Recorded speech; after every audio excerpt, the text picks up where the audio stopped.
बिस्मिल्लाहिर्रहमानिर्रहीम। मेरा नाम राना रईस अहमद है।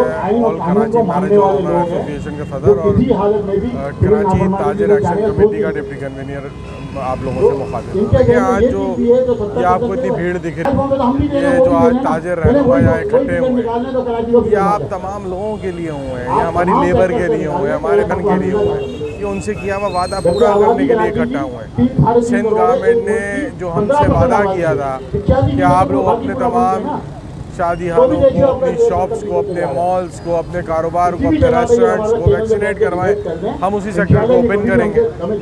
लेकिन हमने अपना वादा पूरा किया, सिंध गवर्नमेंट ने अपना वादा पूरा नहीं किया। अब उनका भी फ़र्ज़ बनता है कि वो अपना वादा पूरा करें। उनको अपना वादा याद दिलाने के लिए हमने आज ये भूख हड़ताल रखी है। हम अक्कासी कर रहे हैं अपनी लेबर की, अपने मेंबर्स की, उन परेशान शादी हाल वालों की, उन परेशान जिनकी दुकानें रेंट पे हैं, जिनके रेस्टोरेंट रेंट पे हैं, जो आज बहुत ज़्यादा परेशानी में मुब्तला हैं। देखें, ये वही ताजिर है जो पूरे पाकिस्तान को रेवेन्यू जनरेट करके देता है मैक्सिमम क्वांटिटी के अंदर, और ये वही कराची है और ये वही कराची के ताजिर हैं जिन्होंने अपने तमाम सेक्टर्स को वैक्सीनेट करवाया है और अपने तमाम SOPs को फॉलो करवाया है, और आइंदा भी अपनी SOPs फॉलो कराने के लिए जो है वो तैयार हैं और करा रहे हैं। लेकिन मेरी एक चीज़ समझ में नहीं आती कि कोविड जो आया है 2 साल हो गए, कोविड के नाम पे हमारे कारोबार को बंद किया जा रहा है, और वो बंद कौन कर रहा है? जो यहाँ के गवर्नमेंट हॉस्पिटल्स को किस तरीके से संभाले हुए, आपके सामने किसी का ऑपरेशन होता है, उसके जो इक्विपमेंट्स होते हैं वो जंग आलूद होते हैं, वो लोग SOPs की बात करते हैं। उस SOPs के ऊपर 2 साल से हमें बंद किया हुआ है। अब SOPs हमारी ज़िंदगी के लिए है, ना कि हमें मारने के लिए। आप ये बताएं, SOPs के नाम पे किसी शादी हाल मालिक को, किसी दुकानदार को थ्रेट देनी और उसके कारोबार को जबरन बंद कर देना, ये कहाँ का इंसाफ है? क्या हमारा आइन या हमारा कानून इस चीज़ की इजाज़त देता है? मेरा ये सवाल है। मेरा ये सवाल है चीफ जस्टिस ऑफ पाकिस्तान से, मेरा ये सवाल है प्राइम मिनिस्टर ऑफ पाकिस्तान से, मेरा ये सवाल है हमारे चीफ ऑफ आर्मी स्टाफ से। क्या ये हमारा आइन और कानून इस चीज़ की इजाज़त देता है कि ताजिरों को इतना परेशान किया जाए कि वो ख़ुदकुशियों पे मजबूर हो जाएं? ये आज जो कैंप लगा हुआ है, ये आज जो सब भूख हड़ताल पे बैठे हैं, सुबह 8 बजे से बैठे हैं, इसमें मेजॉरिटी जो है वो 60+ है, 50+ हैं। आप यकीन माने कि ये वो ताजिर हैं जिन्होंने नहीं काम करना चाहते। ये वो सियासतदान नहीं है जिन्होंने यहाँ से लूटा है और वहाँ पे रखा है, वहाँ पे कमा रहे हैं। ये वो ताजिर है जिन्होंने यहीं पे बनाया और यहीं से कमाया, और उन्हीं को तंग किया जा रहा है।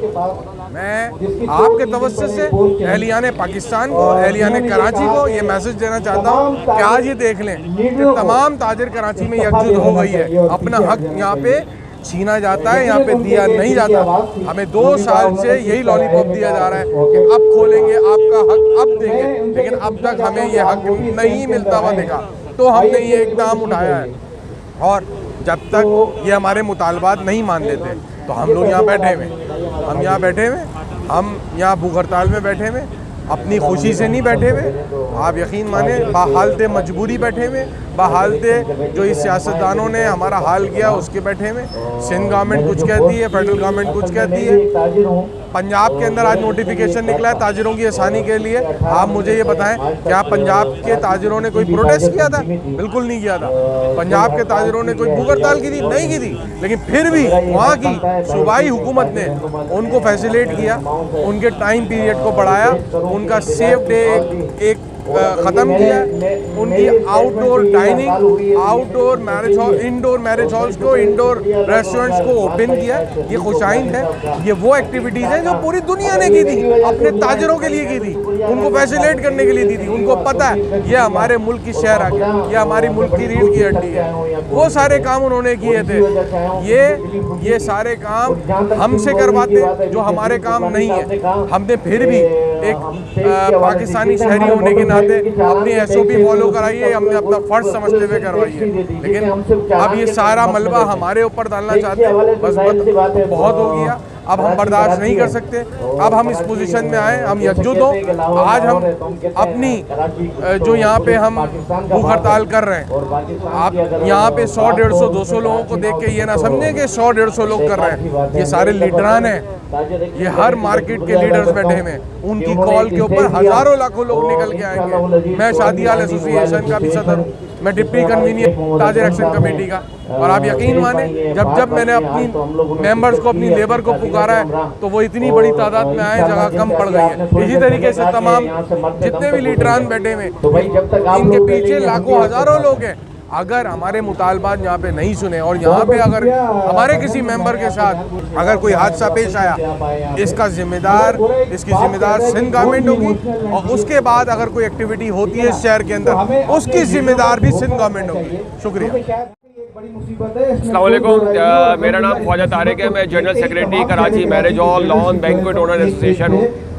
देखिए, आज जो हम इस प्रोटेस्ट के अंदर आए हुए और जो ट्रेड बॉडीज़ है पूरे शहर की, उसके लीडर्स यहाँ पर मौजूद हैं और जो इनका मुतालबा है वो यही है कि पूरे मुल्क के अंदर जो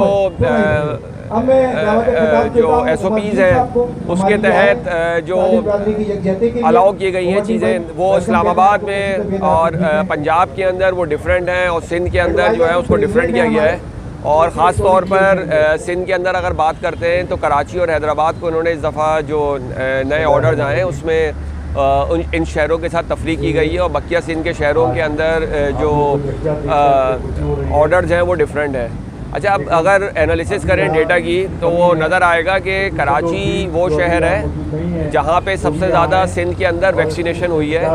और इस वक्त अगर डिस्ट्रिक्ट वाइज हम पॉजिटिविटी को देखें तो डिस्ट्रिक्ट वाइज इस वक्त डिस्ट्रिक्ट साउथ जो है कराची का, वो 80% जो है वो वैक्सीनेटेड हो गया है। अच्छा, पॉजिटिविटी भी कम है।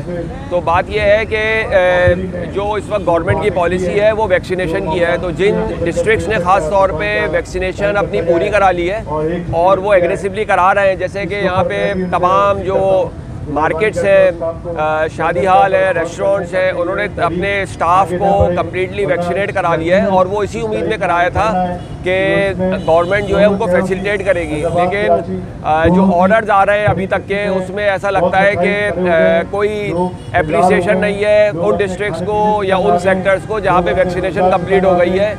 एक ही तरह के ऑर्डर्स तमाम सेक्टर्स के लिए है, तमाम बिजनेसेस के लिए है। तो हमारी गवर्नमेंट से रिक्वेस्ट है कि देखिए, ये लोग सब बैठे हुए, इनका एहतजाज भी है कि जब हमने वैक्सीनेशन करा ली है, हमारे डिस्ट्रिक्ट की पॉजिटिविटी कम है, तो आप एटलीस्ट डिस्ट्रिक्ट वाइज जो है वो जो आपके पाबंदियाँ हैं उसको नरम करें, ताकि जिन सेक्टर्स के अंदर, जिन बिजनेसेस ने, जिन डिस्ट्रिक्ट्स के अंदर जो है वो कंट्रोल में है कोरोना पॉजिटिविटी और जो वैक्सीनेशन जहाँ ज़्यादा हुई हुई है उनको हौसला अफजाई हो, ताकि जहाँ पर इस वक्त वैक्सीनेशन कम हुई हुई है वो भी अपने वो वैक्सीनेशन प्रोसेस को तेज़ करें। दूसरा, जो गवर्नमेंट का डेटा है ना, उसमें भी एक बहुत बड़ा इशू है।